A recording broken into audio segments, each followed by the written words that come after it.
SLA had been in love 3 times, and every single time it nearly destroyed her.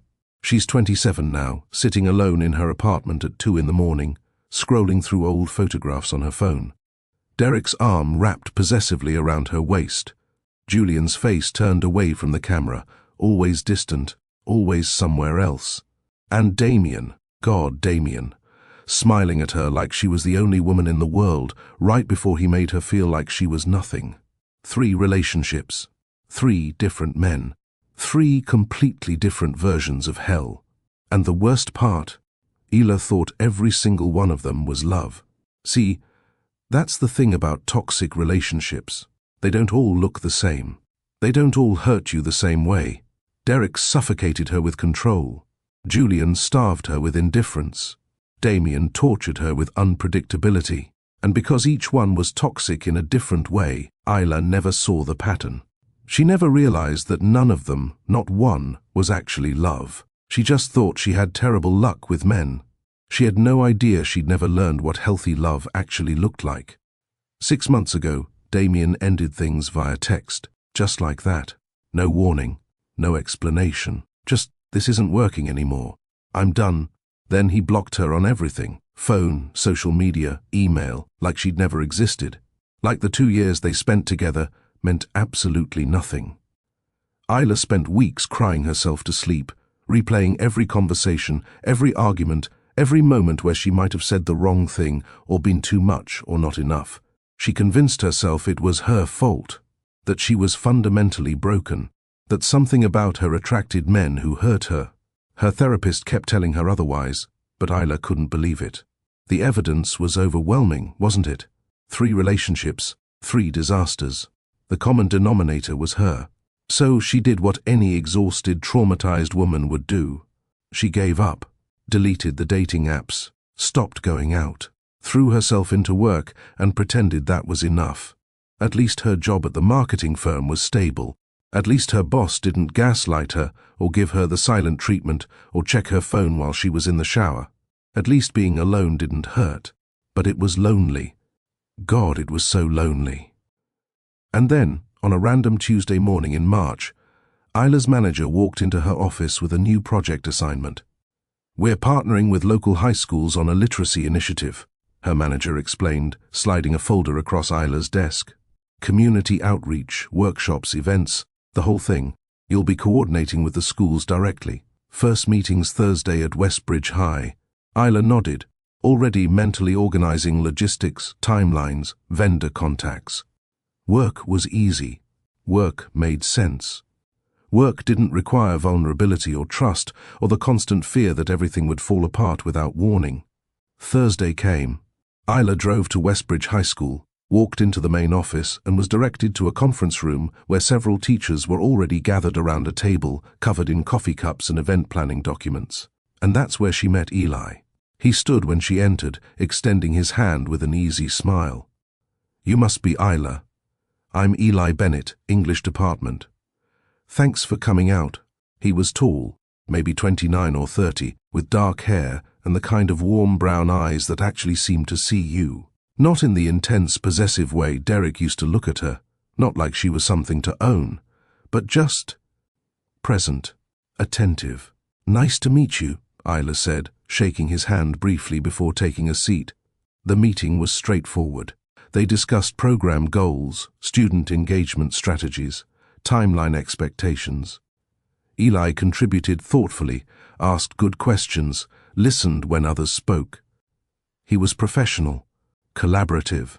He didn't dominate the conversation or dismiss anyone's ideas. Isla found herself relaxed, which was strange. Meetings usually made her anxious. Too many personalities, too many opportunities for conflict. But this felt easy. Over the next few weeks, Isla and Eli worked together frequently. She'd visit the school to coordinate logistics. He'd send her updates on student participation. They'd email back and forth about workshop schedules and materials. Everything was smooth, efficient, drama-free, and that's what scared her. Because in Ila's experience, when things felt easy, it meant she was missing something. It meant the other shoe was about to drop. It meant she wasn't paying close enough attention to the red flags. But no matter how carefully she watched Eli, she couldn't find any. He responded to emails promptly, but not obsessively. He was friendly but maintained appropriate professional boundaries. He never made her feel uncomfortable, never said anything. That made her second-guess his intentions, never gave her that creeping feeling in her gut that something was off. It was unsettling, actually. The absence of red flags felt like a red flag. One afternoon, after a particularly successful workshop where students had engaged enthusiastically with Isla's presentation on marketing and storytelling, Eli caught her in the hallway. "Hey, that was great," he said, genuine warmth in his voice. "The kids loved it. You're a natural at this." Isla deflected immediately, the way she always did. "Oh, I don't know about that. I was pretty nervous." "You didn't seem nervous," Eli countered gently. "You seemed confident and engaging.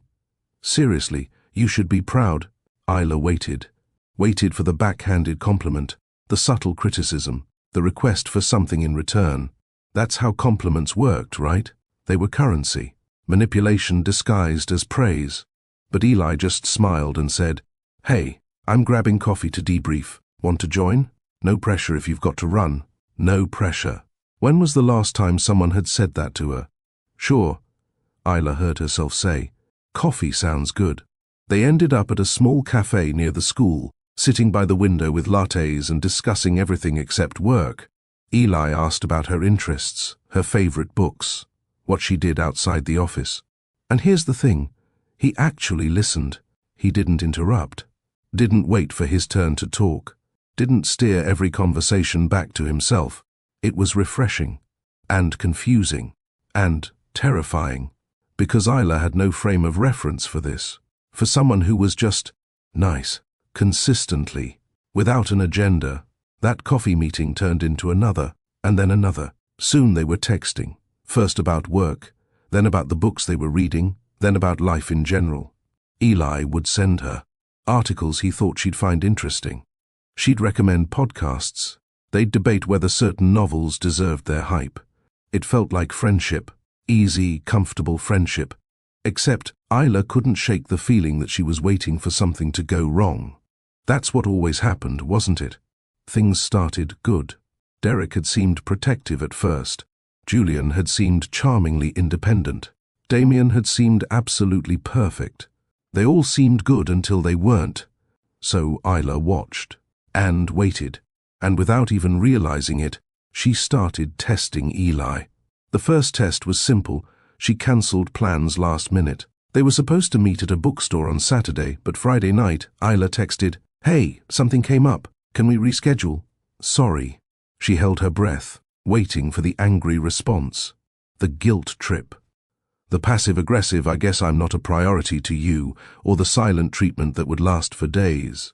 Eli's response came within minutes. "No problem. Hope everything's okay. Let me know when you're free to reschedule." That was it. No interrogation about what came up. No guilt. No punishment. Isla stared at her phone, genuinely confused. The second test came naturally in conversation. She mentioned going out with some old friends she'd been reconnecting with, friends Derek had isolated her from, friends she'd lost touch with during the Julian and Damien years. She waited for the jealousy, the questions, the who's going to be there. "When will you be home? Text me when you get there." Instead, Eli said, "That sounds fun. It's great that you're reconnecting with them. Have an amazing time." No tracking, no control, just trust. What the hell was happening? The third test was vulnerability. During one of their coffee meetings, Isla shared something personal, a project at work that had failed, something she felt genuinely embarrassed about. She waited for the minimization, the "it's not that bad" or "you're being too sensitive," or the subtle criticism wrapped in fake concern. Eli leaned forward slightly and said, "That sounds really frustrating. Do you want to vent about it, or would advice be more helpful?" He was asking permission, asking what she needed, not assuming, not bulldozing her feelings with unsolicited solutions. Isla felt tears prick her eyes and had no idea why. The fourth test was silence. She stopped texting Eli for 3 days. Just went completely quiet, waiting to see if he'd blow up her phone with needy messages or go ice cold with wounded pride. On day 3, he sent a single text. "Hey, haven't heard from you in a bit. Hope you're doing well." No games, no coldness, no desperation, just healthy concern. Isla stared at that message for 20 minutes. Who was this man? And why did being around him make her feel so calm and simultaneously so terrified? Because here's what Isla was slowly, painfully beginning to realize. Eli wasn't like Derek, who controlled her. He wasn't like Julian, who ignored her. He wasn't like Damien, who manipulated her. Eli was just himself, steady, kind, consistent, and Isla had absolutely no idea how to handle that. So here's the question that's probably running through your mind right now. The same question keeping Isla awake at night when you've only ever known toxic. Love, when anxiety and chaos are the only things that feel familiar, how do you recognize something real when it's finally standing right in front of you? And more importantly, can you trust yourself to not destroy it? 3 months into their friendship, Isla did something that should have ended everything. She stood Eli up. Completely. Didn't show up to their planned meeting at the bookstore downtown. Didn't call. Didn't text until 2 hours later with a vague excuse about something coming up. It was deliberate. Calculated. A test she didn't even realize she was administering until she was sitting in her apartment, staring at her phone, waiting for the explosion. Because that's what always happened when you disappointed someone, right? They punished you. They made you pay. Her phone buzzed. Isla's stomach clenched. Here it comes, she thought. The guilt trip, the anger, the silent treatment that would last for days until she apologized profusely and promised to never, ever do it again. She opened the message. "No problem. Hope everything's okay. Let me know when you're free to reschedule." That was it. 11 words. No passive aggression. No wounded martyr routine. No, "I guess I'm not important to you," or "I rearranged my whole day for this." Just understanding. Isla read the message 3 times, searching for hidden meanings, for the subtle dig, for the undertone of resentment that had to be there. She found nothing, and that's when something inside her shifted. Not all at once. God, nothing in Isla's healing would happen all at once, but just enough to make her wonder, what if this isn't an act? What if he actually means it? But wondering is dangerous when you've been burned. Wondering opens doors.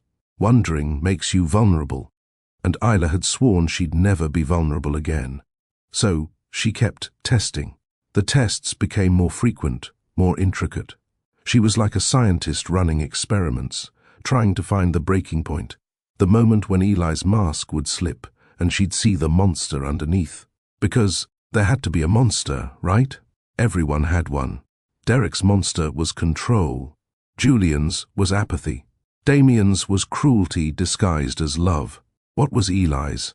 She tested his boundaries, mentioned casually that she was going out with friends, male friends included, and watched his face for the flicker of jealousy, the tightening around his eyes, the casual question that wasn't casual at all. Who's going to be there? Eli smiled and said, "That sounds fun. Have a great time." No interrogation, no tracking, no showing up unannounced to check on her. She tested his emotional availability. During one of their coffee meetings, she shared something real, a story about her childhood, about feeling overlooked by her parents, about the lingering insecurity that maybe she'd never been enough for anyone. She waited for him to minimize it, to change the subject, to make it about himself. Instead, Eli leaned in and said, "That must have been really lonely. I'm sorry you went through that." Then he actually asked, "Do you still feel that way? That you're not enough?" The question hit her like a truck. Because, yes, she still felt that way every single day. But she couldn't say that out loud. Couldn't admit that Derek had convinced her she needed constant supervision, that Julian had convinced her she wasn't worth consistency, that Damien had convinced her she was fundamentally unlovable. So she shrugged and said, "Sometimes." And Eli, God, Eli. He just nodded and said, "For what it's worth, I think you're more than enough. But I understand it's hard to believe that when people have taught you otherwise. Isla had to excuse herself to the bathroom so he wouldn't see her cry. She tested his consistency, went silent for days at a time, expecting him to either bombard her with needy messages or go ice cold with wounded pride. The anxious, avoidant dance she knew so well. Eli did neither. He'd send a casual check-in after a few days. "Hey, hope you're doing well." And then give her space. No games, no manipulation, just respect for her autonomy. It was maddening. Because here's what Isla was learning, piece by agonizing piece. Eli wasn't boring. He wasn't disinterested. He wasn't secretly planning to control or abandon or destroy her. He was just healthy, and healthy felt completely foreign. 4 months into their friendship, Isla realized she'd been spending more time with Eli than with anyone else in her life. They'd progressed from professional acquaintances to genuine friends, texting daily, meeting for coffee twice a week, attending literacy events together, exploring bookstores on weekends. And somewhere in that progression, something had shifted. Isla caught herself thinking about him when he wasn't around, wondering what he'd think about an article she read or a song she heard, feeling disappointed when their schedules didn't align, smiling at her phone when his name appeared on her screen, which terrified her, because the last time she'd felt this way about someone, about Damien, it had ended with her self-worth in shreds and 2 years of her life wasted on a man who saw her as an emotional punching bag. So what did it mean that she felt safe with Eli? Was safety even a good thing? Or was it just the absence of chemistry, the absence of that electric charge she'd always associated with attraction? Her friend Maya, one of the few people Isla had reconnected with after years of isolation, asked her about Eli over drinks one evening. "So, what's the deal with the teacher?" Maya asked, swirling her wine. "You talk about him constantly." Isla felt her cheeks flush. "We're just friends. Do you want to be just friends?" The question hung in the air like smoke. Did she? Isla honestly didn't know. Being around Eli made her feel calm, safe, seen. But it didn't make her feel the way Derek had. That desperate, consuming need to be with someone every second. It didn't feel like Julian. That anxious uncertainty about where she stood. It didn't feel like Damien. That intoxicating high followed by crushing lows. It just felt steady. "I don't know if I know what I want anymore," Isla admitted. "Every relationship I've had has been a disaster. Maybe I'm just bad at this." Maya leaned forward, her expression serious. "Or maybe you've just been with bad people. Did you ever consider that?" Isla had. Her therapist had said the same thing. But believing it was different from hearing it. Because if she wasn't the problem, that meant she'd wasted years of her life on men who never deserved her. It meant she'd let them convince her she was broken when she wasn't. It meant all that pain, all that self-blame, all those nights crying herself to sleep. None of it was her fault. And somehow that felt harder to accept than believing she was fundamentally flawed. At least being flawed gave her control. If she was the problem, she could fix herself. But if they were the problem, that meant she'd been a victim. And Isla hated feeling like a victim. So she did what she always did. When emotions got too heavy, she changed the subject. But Maya's question stayed with her. "Do you want to be just friends?" 2 weeks later, Isla got her answer. It was early evening in May. She and Eli had just finished coordinating a workshop at his school, a poetry event where students read their original work to an audience of parents and community members. It had been beautiful, moving. The kind of thing that reminded Isla why she'd chosen work that involved community impact. As they left the school, Eli suggested they walk through the nearby park to decompress. The sun was setting, painting the sky in shades of orange and pink, and the park was quiet, except for the sound of children playing in the distance.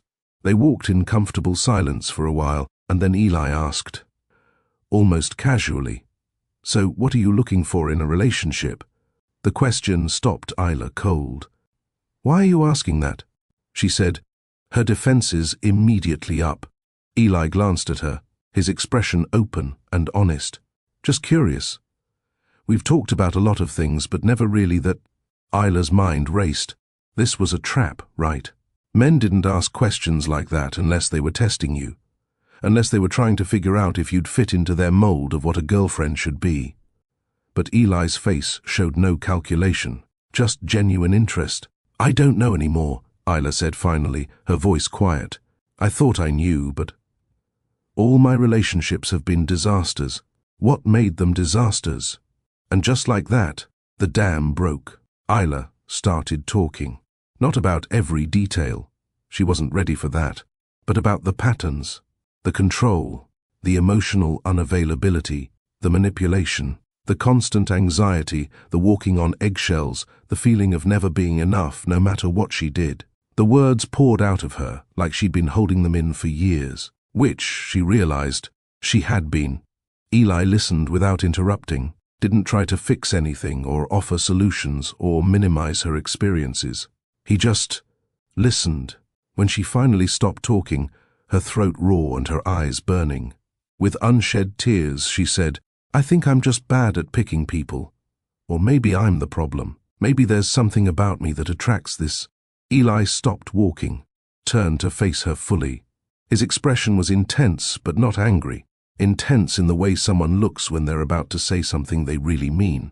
"You're not the problem, Isla," he said firmly but gently. "You just haven't been with people who knew how to love you properly." Isla felt tears spill over. She tried to wipe them away quickly, embarrassed, but they kept coming. "How do you even know what properly means?" she asked, her voice breaking. "Everyone says they love you, but it always feels wrong. It always hurts. Love isn't supposed to make you anxious," Eli said softly. "It's supposed to make you feel safe. It's not supposed to be a guessing game or a performance. It's supposed to be a partnership, two people showing up for each other consistently." Isla laughed bitterly through her tears. "I don't think I've ever had that." "Then you deserve to experience it." The sincerity in his voice undid something in Isla's chest. She stood there crying in the middle of the park while the sun set behind them, and Eli didn't try to stop her tears or make her feel bad for them. He just stood there, present and patient, until she'd cried herself out. When she finally looked up at him, he said, "Can I be honest with you about something?" Isla's stomach dropped. Here it comes, she thought. The confession that he's actually married or moving across the country or has been laughing at her this whole time. "Okay," she whispered. "I like you, Isla," Eli said. "Not just as a friend. I've liked you for a while now. But I need you to know that if we did date, it wouldn't look like what you've experienced before." Isla's heart was pounding so hard she could barely hear him over it. "I won't control you," Eli continued. "I won't play hot and cold. I won't make you walk on eggshells. I'll just show up, consistently, honestly. That's all I know how to do." Isla felt panic rising in her chest. This was too much, too fast, too real. "That sounds..." She started, then stopped. "I don't know if I know how to do that." "Then we'll figure it out together," Eli said simply. "No pressure, no rush, just honesty and respect. That's all I'm offering." And there it was. The moment that would change everything. The moment Isla had to choose between staying safe and alone or taking a risk on someone who might, just might, actually be different. She thought about Derek, who had disguised possession as protection. She thought about Julian, who had confused indifference with independence. She thought about Damien, who had weaponized affection, doling it out and withdrawing it like a punishment-reward system designed to keep her desperate and compliant. And then she looked at Eli, who was standing in front of her with his heart on his sleeve, not demanding anything, not manipulating, not playing games, just being honest. "I'm really scared," Isla admitted. "I know," Eli said. "That's okay. Fear makes sense given what you've been through, but I promise you, I'm not them." Could she believe that? Could she trust herself to recognize the difference between anxiety masquerading as attraction and actual genuine connection? She didn't know. But standing there in the park, with the last rays of sunlight fading, and Eli waiting patiently for her answer, Isla realized something. She wanted to try. For the first time in 6 months, she wanted to be brave enough to try. "Okay," she said, her voice barely above a whisper. "Let's try. But you have to be patient with me." I'm going to mess this up. I'm going to test you and push you away and probably freak out 100 times. Eli smiled, not a triumphant smile, but a soft, understanding one. I can do patient. And just like that, they started dating. But here's the thing about unlearning toxic patterns. Knowing something intellectually and feeling it emotionally are two completely different things. Isla knew Eli was different. She could see it, could list all the ways he didn't match her exes. But knowing didn't stop the anxiety, didn't stop the hypervigilance, didn't stop her from waiting for the other shoe to drop. Their first real disagreement came 3 weeks into dating. They'd planned to have dinner at a new restaurant downtown, but when they arrived, the wait was over an hour. Eli suggested trying another place. Isla said she didn't mind waiting. Eli said he was actually pretty hungry and would prefer to eat sooner. Isla insisted it was fine. They went back and forth a few times, both being polite, both trying to defer to the other, until finally Eli said, "We're clearly not going to agree on this. Let's just pick something we both like instead of this place." It was such a minor disagreement, so inconsequential, but Isla felt her entire body tense. She waited for the anger, for Eli to snap at her, or give her the cold shoulder for the rest of the night, or bring it up later as evidence of her being difficult. Instead, he just pulled out his phone and started looking up nearby restaurants. "What are you in the mood for? Thai? Italian? We could do that taco place you mentioned last week." "You're not mad?" Isla asked, unable to help herself. Eli looked genuinely confused. "Mad? About that we disagreed? That I wanted to wait and you didn't? Why would I be mad about that?" Eli said, "We just want different things right now. That's normal. It's not worth being upset over." And just like that, Isla learned her first lesson. Disagreements don't have to be wars. But the lessons came slowly, painfully, each one requiring Isla to confront another lie she'd internalized. A month into dating, Isla realized Eli was exactly the same person he'd been when they first met.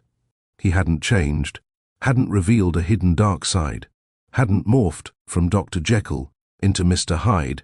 He was just consistent. And that consistency terrified her more than volatility ever had, because in Isla's experience, consistency was always a performance. Damien had been loving and attentive for 3 months before the mask slipped. Derek had been protective and caring before it became suffocating. Julian had been charmingly independent before it became neglectful. So Isla kept waiting, kept looking for cracks in the foundation, kept testing to see when Eli would finally reveal his true nature. One Saturday morning, Isla woke up to a series of texts from her friends asking if she wanted to go on a spontaneous road trip. She immediately wanted to say yes. She loved her friends, loved adventures, loved the freedom of last-minute plans. But then the old programming kicked in. She needed to check with Eli first, right? She needed to make sure he didn't have plans for them. Needed to make sure he wouldn't be upset that she chose her friends over him. So she texted him, "Friends want to do a road trip today. Is that okay?" His response came quickly, "Of course." "You don't need my permission, Isla. Have an amazing time. Send pictures." Isla stared at her phone. "You don't need my permission." When was the last time someone had said that to her? Derek would have found a reason she couldn't go. Julian would have ignored her text and made plans with someone else out of spite. Damien would have said it was fine, and then punished her for it later with silent treatment. Eli just trusted her, encouraged her, wanted her to be happy. It was lesson number 2. Love doesn't require permission or approval. It requires trust. But the biggest test came 2 months into their relationship. Isla's anxiety had been building for weeks. Everything was going too well. Eli was too consistent, too kind, too present. Something had to break. That's how things always worked, right? The calm before the storm. So, Isla decided to break it first. She started picking fights over nothing. Left dishes in the sink at Eli's apartment even though she knew it bothered him. Cancelled plans last minute repeatedly. Went silent for days, then got upset when he gave her space instead of chasing her. She was self-sabotaging, and part of her knew it. But the other part, the part that had been conditioned by years of toxic relationships, was screaming, break it before it breaks you. Leave before you get left. Prove that he's just like the others so you can stop hoping he's different. One evening, after Isla had cancelled their dinner plans for the third time that week, Eli asked if they could talk. Here it comes, Isla thought. The breakup. The "you're too difficult" speech. The confirmation that she was right all along. She was too damaged for healthy love. They sat on her couch, and Eli turned to face her with that patient, understanding expression that both comforted and infuriated her. "I've noticed you've been pulling away," he said gently. "And I've been trying to give you space, but I'm worried about you. What's going on?" Isla wanted to lie, wanted to say she was just busy with work or stressed about family stuff, wanted to deflect and minimize and pretend everything was fine. But something in Eli's eyes, the genuine concern, the lack of judgment, made her tell the truth. "I'm waiting for you to change," she said, her voice small. "I'm waiting for you to turn into someone else, because that's what always happens. People are good until they're not, and I don't know how to trust that you won't hurt me." Eli was quiet for a long moment. Then he said, "So you're trying to hurt yourself first, to beat me to it." The accuracy of that statement hit Isla like a slap. She felt tears welling up. "I don't know how to stop," she whispered. "I don't know how to just believe that this is real." "You don't have to believe it all at once," Eli said, "but you do have to stop testing me. Because here's the thing, Isla, I'm not going anywhere. I'm not going to wake up one day and decide you're not worth it. I'm not going to love bomb you and then tear you down. I'm not going to give you the silent treatment or control who you see or gaslight you into thinking you're crazy." He reached for her hand carefully, giving her the option to pull away. She didn't. "I'm just going to keep showing up," he continued, "consistently. Even when you're scared, even when you're testing me, even when you're trying to push me away. But I need you to meet me halfway. I need you to try to trust me. Not perfectly, not all at once. Just try." Isla felt something crack open in her chest. Not breaking, unfurling. Like something that had been locked tight for years was finally, slowly, beginning to open. "I want to," she said through tears. "I'm just so scared of getting hurt again."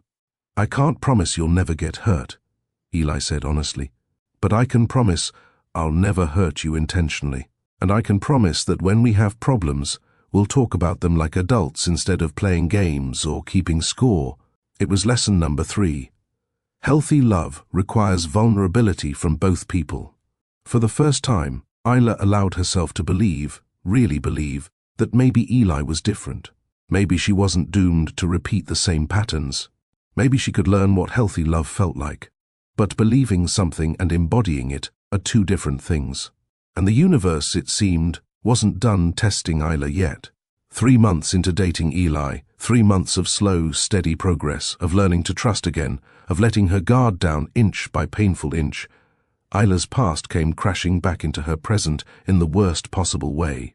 She was at a work networking event at a trendy downtown venue, the kind of thing she normally dreaded, but had forced herself to attend because her manager insisted it was good for her career. She was talking to a potential client about their company's community outreach initiatives when she saw him, Damien. He was across the room, drink in hand, laughing that charming laugh she remembered so well. And next to him, gazing up at him with adoring eyes, was a woman who couldn't have been older than 23. Ila's blood ran cold. She watched, unable to look away, as Damien leaned down to whisper something in the woman's ear. The woman giggled, blushed, touched his arm in that flirty, completely smitten way. And Damien, God, Damien looked exactly the way he'd looked in those first 3 months with Isla. Attentive, focused. Like this woman was the only person in the entire room. The love-bombing phase. Isla recognized it immediately. The performance, the mask. She knew how this story ended. She'd lived it. That woman had no idea what was coming. The criticism, the gaslighting, the hot and cold treatment, the systematic destruction of her self-worth. And then Damien's eyes met Isla's across the room. For a split second, something flickered in his expression. Recognition. Then his mouth curved into a smirk. Not quite a smile, but something crueler. He leaned down to his date, whispered something, and the woman glanced over at Isla with an expression that was almost pitying. Isla's hands started shaking. Her heart was pounding so hard she thought everyone in the room could hear it. The walls seemed to be closing in, the noise of the event becoming overwhelming, her chest tightening until she couldn't breathe properly. Panic attack. She was having a panic attack. She mumbled an excuse to the client she'd been talking to and rushed outside, gulping air, tears streaming down her face. Her phone was in her hand before she consciously decided to call anyone. Eli answered on the second ring. "Hey, how's the event going? Can you—" Isla's voice broke. "Can you come get me, please? I'm on my way. Send me the address." "Are you safe?" "Yes, I need to leave. I can't be here. I'll be there in 15 minutes. Stay on the phone with me if you need to." True to his word, Eli arrived 14 minutes later. He found Isla sitting on a bench outside the venue, mascara streaked down her face, hugging herself against the evening chill. He immediately took off his jacket and draped it around her shoulders. "What happened?" And Isla told him about seeing Damien, about watching him do to someone else exactly what he'd done to her, about the panic, the fear, the overwhelming rush of memories she'd been trying so hard to process and move past. Eli listened, his jaw tight but his voice gentle. When she finished, he said, "Do you want to go home, or do you want to drive around for a while?" Not telling her what to do, not making decisions for her, just offering options. "Home," Isla whispered. "I just want to go home." They drove in silence, Eli's hand occasionally reaching over to squeeze hers in reassurance. When they got to Isla's apartment, she expected him to leave, to give her space, to let her process alone. Instead, he asked, "Do you want company, or do you want to be alone?" "Company," Isla said, surprising herself. "Please stay." They sat on her couch, and Eli held her while she cried, not saying much, not trying to fix anything, just being present. But as the shock wore off and the tears slowed, something else crept in. Something darker, fear, because seeing Damien reminded Isla of everything she'd been trying to forget.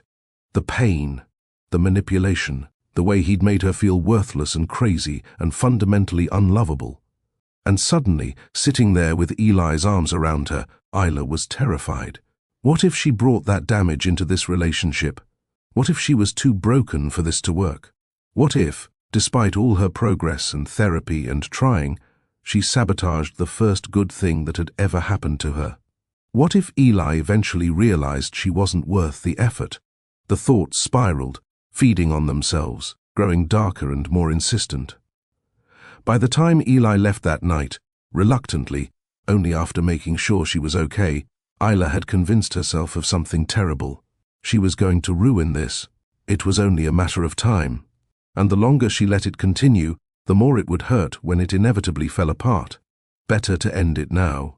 Better to protect Eli from her damage. Better to go back to being alone, where at least she couldn't hurt anyone, and no one could hurt her. Over the next week, Isla did exactly what she'd done before, but this time she did it with intent. She stopped responding to Eli's texts, cancelled their plans, avoided his calls. When he asked if something was wrong, she gave vague, dismissive answers. She was pushing him away, deliberately, cruelly, because some broken part of her believed that's what she deserved. Eli, to his credit, didn't chase or rage or play games. He gave her space but sent gentle check-ins. "I'm here when you're ready to talk. No pressure, but I'm worried about you. Whatever you're going through, we can face it together." But Isla couldn't let him in, couldn't let him see how damaged she felt, how convinced she was that she'd poison this relationship the way she'd been poisoned by her past. Finally, after 2 weeks of Isla's withdrawal, Eli sent one last message. "I'm not going anywhere, but I also won't push. When you're ready to talk, I'm here. You're not broken, Isla. You're healing, and that's not the same thing." Isla read that message 20 times, crying harder each time, because part of her wanted to believe him. wanted to be brave enough to let him help her through this. But the louder part, the part that sounded suspiciously like Damien's voice, like all her ex's voices, told her she was doing Eli a favor, that he deserved better, that she was protecting him by disappearing. So she did what she'd promised herself she'd never do again. She ran. She stopped answering entirely, blocked his number, blocked him on social media, cut him out completely, the way Damien had cut her out. And then she sat in her apartment, alone and broken, convinced she'd made the right choice. Convinced that some people like her, just weren't meant for healthy love. But sitting there in the dark, surrounded by the wreckage of the best thing that had ever happened to her, Isla had to ask herself a question that terrified her more than any toxic relationship ever had. If running from pain had only ever brought her more pain, what would happen if she finally stopped running? And was she brave enough to find out, or had her past destroyed that possibility forever? So, what do you do when you've just destroyed the one good thing in your life? When you've pushed away the only person who ever made you feel safe because you're too terrified to believe you deserve safety? For Isla, the answer was simple. You sit in the wreckage and wait to feel relief. Wait for that moment when you realize you made the right choice, that cutting Eli out was protecting both of you from inevitable pain. Except that moment never came. 3 days after blocking Eli on everything, Isla woke up and reached for her phone out of habit. No good morning text, no article he thought she'd find interesting, no random observation about his students that made her smile. Just silence. And that silence was deafening. She told herself this was better, safer. She'd been alone before and survived it. She could survive it again. But here's what Isla hadn't anticipated. There's a difference between being alone before you know what connection feels like and being alone after you've tasted it. One is neutral, the other is amputation. A week passed. Then 2. Isla went through the motions: work, therapy, sleep, repeat. She told herself she was fine. She'd made the right choice. Eli would move on. Find someone less damaged, someone who could actually accept love without self-destructing. But she couldn't stop thinking about that last message he'd sent. You're not broken, Isla. You're healing. And that's not the same thing. Was he right? Or was she so far gone that she couldn't tell the difference anymore? Her therapist, Dr. Chen, certainly had opinions. You blocked him, Dr. Chen said during their next session, her tone neutral but her eyes sharp. Why? Because I'm protecting him, Isla said automatically. He doesn't deserve to deal with my baggage. He deserves someone whole, and you're not whole. Look at me, Isla said, gesturing at herself like her damage was visible. I just spent 3 months with someone who treated me well, and the moment things got hard, I ran. I'm exactly what my exes made me. Broken. Dr. Chen leaned forward. Isla, I want you to really hear what I'm about to say. Are you listening? Isla nodded, though she wanted to look away. You are not broken. You are having a completely normal response to abnormal circumstances. You were abused, emotionally and psychologically, by multiple partners over years. Your nervous system learned to associate love with danger. So when you met someone safe, your brain panicked because safe didn't match the pattern you'd been conditioned to expect. So I'm just programmed wrong, Isla said bitterly. No, you're programmed to survive. But survival mode and healing mode require different responses. Right now, you're still in survival mode. You're treating Eli like a threat because your brain hasn't caught up to the reality that he's not. Isla felt tears burning behind her eyes. I don't know how to catch up. You catch up by staying, Dr. Chen said simply. By not running when it gets scary.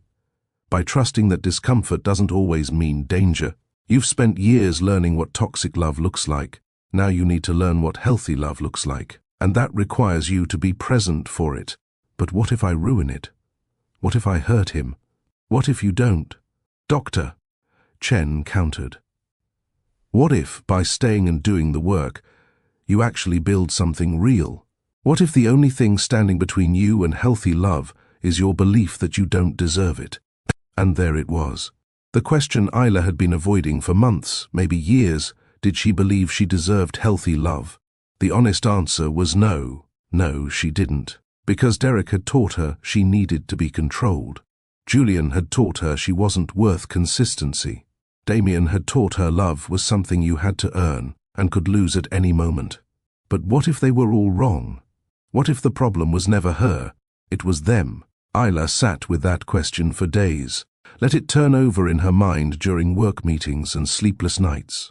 Let it challenge every belief she'd built about herself. And slowly, painfully, she began to realize something. By pushing Eli away, she wasn't protecting him. She was letting her exes win. She was letting them dictate her future, even though they were no longer in her life. She was giving them power they didn't deserve. Damien had discarded her without explanation or closure. And what had Isla done? She'd done the exact same thing to Eli. She'd become the thing she'd been hurt by. That realization hit her like cold water. She thought about Eli, steady, patient, consistent Eli, who had never once made her feel small or crazy or broken, who had shown up for her without asking for anything in return, who had seen her at her worst and said, "You're healing, not broken." And she'd thrown it away, blocked him, shut him out, because she was too scared to believe it was real. But what if it was real? What if this was her one chance at healthy love and she was sabotaging it because she'd been taught to believe she didn't deserve it? The thought terrified her, but something else terrified her more, living the rest of her life wondering what if. 3 weeks after blocking Eli, Isla did something that required every ounce of courage she had. She unblocked his number, stared at his contact information for 20 minutes, and then, with shaking hands, she typed, "Can we talk? I owe you an explanation." And an apology. She hit send before she could change her mind. The 3 minutes it took for Eli to respond felt like 3 hours. Isla paced her apartment, phone clutched in her hand, convinced he'd tell her to leave him alone, that she'd burned that bridge beyond repair. His response came, yes. When and where? Not angry, not cold, just willing. They agreed to meet at the park the next evening. The same park where Eli had first told her he liked her. The same park where everything had started. Isla barely slept that night, rehearsed what she'd say 1,000 times. Practiced apologizing, explaining, asking for another chance. But when she got to the park and saw Eli sitting on a bench, all her rehearsed words evaporated. He stood when he saw her, looked at her with those warm brown eyes that had always made her feel seen. But there was something else there now.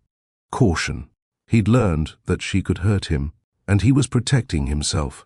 The realization that she'd done that she'd made Eli, who trusted so easily, build walls, almost broke her. "Hi," she said, her voice small. "Hi," he replied. Then, after a pause, "I'm glad you reached out." They sat down on the bench, maintaining careful distance between them. Isla's heart was pounding so hard, she was sure Eli could hear it. "I'm sorry," she started, then stopped. "No, that's not enough. I'm so sorry for how I treated you, for shutting you out, for doing to you what Damien did to me. You didn't deserve that." Eli was quiet, waiting for her to continue. "I saw him," Isla said. "Damien, at that work event, and he was with someone new, doing the same thing he did to me, the love bombing, the performance. And it sent me right back to that place where I felt worthless and damaged, and I convinced myself that I was going to do that to you eventually, that I was going to hurt you. So I hurt you first, to beat me to it," Eli said softly. "Yes," Isla whispered. "And I know that's not an excuse. I know I hurt you. But I need you to know it wasn't because of anything you did. It was because I was terrified. I've never had someone treat me the way you do, and I didn't know how to trust it. I kept waiting for you to become someone else, and when you didn't, I panicked." She looked at him then, tears streaming down her face. "You were right. I'm not broken, but I am healing. And healing is messy and scary, and I don't always do it right. But I want to try, if you'll let me, if I haven't completely ruined this." Eli was quiet for a long moment. When he spoke, his voice was measured, careful. "I need to know that you won't do that again. That the next time you're scared, you'll talk to me instead of shutting me out. Because, Isla, when you blocked me, when you disappeared, that hurt, really hurt, and I can forgive it once, but I can't sign up for that pattern. I know, Isla said, and I promise you, I will talk to you. I'm in therapy, I'm working on it. I'm learning that the anxiety I feel doesn't mean something's wrong with you. It means I'm unlearning years of toxic programming, and I need you to be patient with me, but I also need to be honest with you. I need to tell you when I'm scared instead of running. Can you do that? Eli asked. Can you stay even when it's uncomfortable? Isla thought about it, really thought about it. Could she override years of conditioning? Could she sit with discomfort without fleeing? I don't know if I can do it perfectly, she admitted, but I can try. And when I fail, because I probably will sometimes, I can own it and keep trying. That's all I can promise. Eli looked at her for a long time. She could see him weighing it, considering whether this was worth the risk. Whether she was worth the risk. Finally, he said, I missed you. Isla felt something crack open in her chest, not breaking, but opening, letting light in. I missed you too, she said. So much. Then let's try again, Eli said. But this time, we do it differently. This time, when things get hard, we face them together. Deal? Deal, Isla whispered. And just like that, they started over. But not from scratch, from a place of hard-earned honesty. The next 6 months weren't perfect. Isla had moments where the old fears crept in, where she wanted to run or test or sabotage. But each time, she did what she'd promised. She talked to Eli, told him she was scared, told him she was struggling. And every single time, Eli listened without judgment and reminded her that she was safe. Slowly, painfully, beautifully, Isla began to change. Not into a different person, but into a version of herself that wasn't constantly braced for impact. A version that could accept kindness without waiting for the catch. A version that could trust her own judgment again. She reconnected with friends she'd lost during her toxic relationships, started setting boundaries at work, stopped apologizing for taking up space, learned that disagreements didn't mean disaster, learned that consistency wasn't boring, it was safe, learned that love wasn't something you earned, it was something you built together, brick by brick, through choice and effort and showing up even when it was hard. One evening, almost exactly a year after they'd first started dating, Isla and Eli were cooking dinner together in his apartment. It was mundane, ordinary, chopping vegetables, debating about seasoning, laughing when they both reached for the same knife. And in that moment, Isla realized something profound. This was love. Not the dramatic highs and crushing lows she'd mistaken for passion. Not the anxiety and uncertainty she'd confused with chemistry. This comfortable, steady, safe partnership, this was what love actually felt like. I spent so many years thinking love was supposed to hurt, Isla said suddenly. Eli looked up from the cutting board. And now I know it's supposed to heal, she said. You showed me that.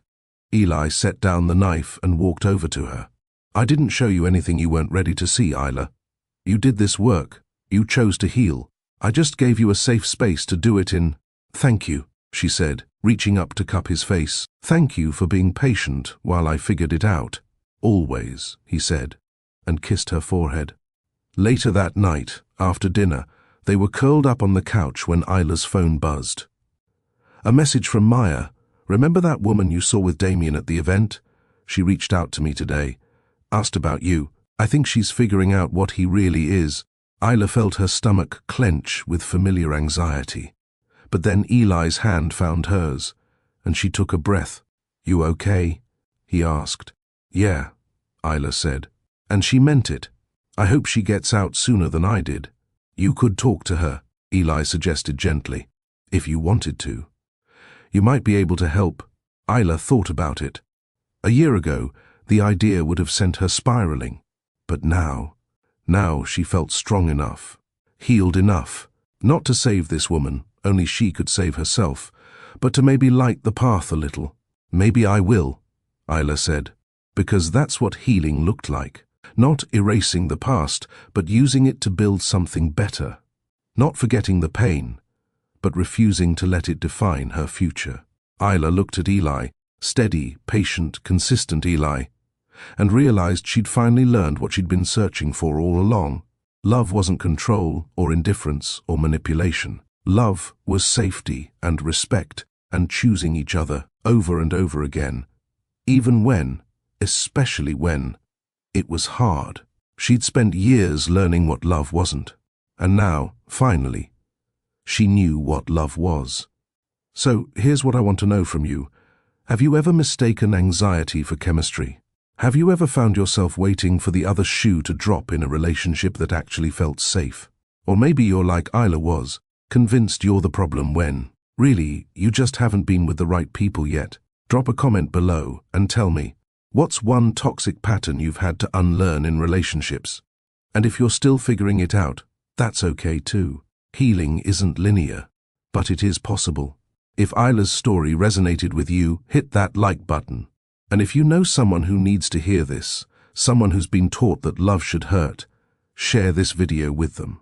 Sometimes we all need a reminder that we're not broken. We're just healing, and that's not the same thing. Subscribe if you want more stories about real love, healthy relationships, and the messy, beautiful journey of learning what we actually deserve. I'll see you in the next one.